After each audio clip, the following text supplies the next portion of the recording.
Can you grow pineapples here in Northern California? You sure can, and I do. And I just recently harvested this special dwarf type of pineapple. And I'm going to show you some of the secrets to my success to growing pineapples in marginal climates. Hi, my name is Jeff. Welcome to the Tropical Garden Guy channel. Today we are going to talk about this pineapple I just harvested and how I got the thing to make it through our winters without protection, without overhead protection. But first, if you like this channel, click the like and subscribe button. Don't forget to hit the notification bell. Comments and questions, leave them in the comment section below. I do my very best to get back to you folks with all your comments and your questions. So let's take a look at this pineapple and some of the plants that I have growing. Pineapples do not grow on trees, contrary to some people's beliefs, and we will discuss how I get them through our marginal climate winters. So if you guys have been following my channel for a while, you guys know that I grow all types of tropical fruit trees that most folks don't realize you can grow here in the San Joaquin Valley of California. Now, I grow bananas and I grow avocados, and behind me is my big avocado tree, multi-grafted, and here's a banana tree that's just getting ready to produce fruit. But yeah, you guys have been following me for a while, and I haven't put out a pineapple demonstration, how to grow pineapples. But today I'm going to show you a few of my plants that are producing fruit right now. They made it through the winter no problem, but it does take a few extra steps to get them through our winter, or sometimes either the cold will get them or the phytophthora in our soil tends to attack them. Now let's take a look over here, what I've got over here. First things first, you want to start off with a real healthy pineapple slip. Like the top of this pineapple, if you take a look at this pineapple, the top of this pineapple, you just twist this thing off, peel off a few of the bottom leaves, put it in some potting soil or a little water, and you'll come out with a starter plant that you want to plant into the ground as close as you can to your house. There's a number of reasons for that. Number one, it's a little drier during the winter time when it is, the pineapples do not like soggy, cold, soggy soil. And as you can see, I have these things right underneath the rain gutter. So it protects them a bit from, number one, the cold, because pineapples tend to get damaged by temperatures below about 28 degrees. And right up against the house, it's nice, warm, probably stays about 3 or 4 degrees warmer than the outside air. And as I mentioned, it's protected from the excess rain that comes down and keeps the soil soggy. Also, the soil's a little bit warmer alongside your house. Now let's take a look into some of these. Some of these are in the process of flowering.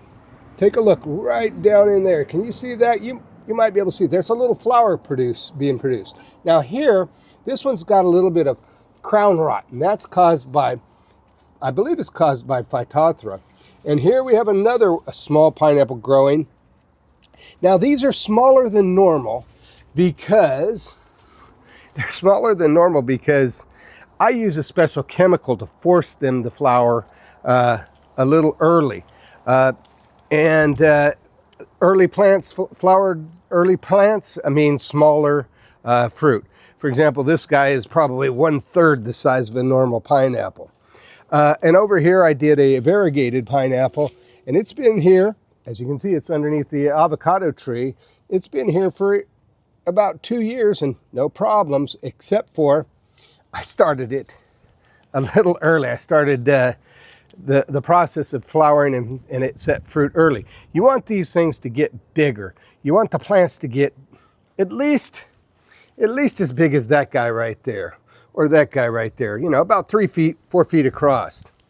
I have fruited using this process that I'm going to show you or tell you about. I have fruited them as small as, 1 gallon pot size. But again, you get smaller fruit. The bigger the plant is when you force them to flower and set fruit, the bigger the fruit is. So yeah, what do I use and how do I first off, how do I get them through our winters? How do I get them through our cold, chilly winters that cause root rot and crown rot? Well, I use a chemical that I've talked about before. It's this right here. It's garden floss. and you want to follow the instructions, and you want to fertilize or water that in about 2 or 3 times during the growing season. As you can see, I have some pineapples over here that I also have close to my plumeria tree, right up against the house. They also survived our winters no problem. So as I mentioned, I use garden floss, and I water it in. You can also, when you first start your crown, when you twist it off the pineapple, you soak it in a solution of, I believe it's about 1 tablespoon of garden floss to a gallon of water. Soak it for about, a couple hours, and then take it out. It inoculates the plant. And about 70% of the time, they make it through our winters through the Phytophthora. And so that's what's happened with me. They did perfectly fine this year, even though our soil temperatures get down into the low 40s at times and soak in rain. The other thing is since our weather's not great year round for producing good growth, and it takes a while, probably 2 to 3 years for your pineapples to set fruit. I use this process, and I use this it's calcium carbonate, I believe it's called. Let me see what the instructions say on it. It's calcium carbide. And what happens is, what I do is it creates a gas that farmers use to force the pineapples to all ripen at the same time. Otherwise, you'll have one pineapple here ripening, one pineapple over here ripening, and you have to keep going back through the field and pick fruit. Well, I do it with this calcium carbide just like they do. They make a spray. Well, what I do is I take about 1/4 of a teaspoon, I add some water to the center of the crown. Let me show you over here. I add some water and a little bit of ice, because this creates heat and smoke. And then you want to drop about, a couple pinches of it into the center and let it gas. And that off-gassing forces the pineapples to fruit in about a month or so. So that's pretty much all I had to say about that today. Hopefully it came out clearly. I just wanted to do a quick pineapple video. If you guys are interested in my avocados, I'll be doing avocado videos. I'll be doing, over the summer, we've got a lot of fruit. I mean, take a look at this. This is my big black, and it is just loaded with fruit.